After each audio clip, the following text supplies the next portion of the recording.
హైదరాబాద్లో రోజుకో కొత్త వింత దొంగతనం జరుగుతోంది.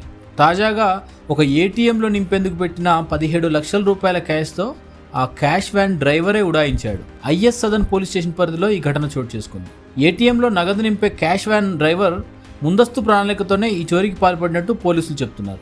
ఏటీఎంలో పెట్టేందుకు తీసుకొచ్చిన 17 లక్షల రూపాయల క్యాష్ను జలుబు, తలనొప్పి, ఒళ్ళు నొప్పుల నుంచి ఉపశమనం శాస్త్రీ బామ్. జలుబు, తలనొప్పి, ఒళ్ళు నొప్పుల నుండి ఉపశమనం శాస్త్రీ బామ్ ఇప్పుడు 5 రూపాయల ప్యాక్ లో కూడా. క్యాష్ నిలిపి సిబ్బంది లోపలికి ఏటీఎంలోకి వెళ్లిన సందర్భంగా 17 లక్షల రూపాయల ట్రంక్ బాక్స్ తో డ్రైవర్ ఉడాయించాడు.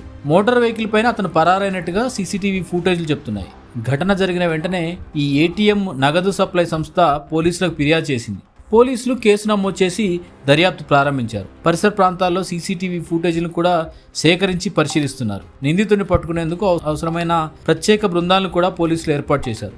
అయితే ఈ దొంగతనం వెనుక డ్రైవర్ ఒక్కడే లేడు, ఇతని వెనుక ఒక గ్యాంగ్ ఉందన్న అనుమానాలను కూడా పోలీసులు వ్యక్తం చేస్తున్నారు. ఘటన జరిగి రోజులు గడుస్తున్నా దొంగతనం చేసిన డ్రైవరు బైక్ పై ఉడాయించడం కనిపిస్తున్నా పోలీసులు అతన్ని పట్టుకోలేకపోవడం పైన నెటిజన్లు రకరకాల చర్చ చేస్తున్నారు.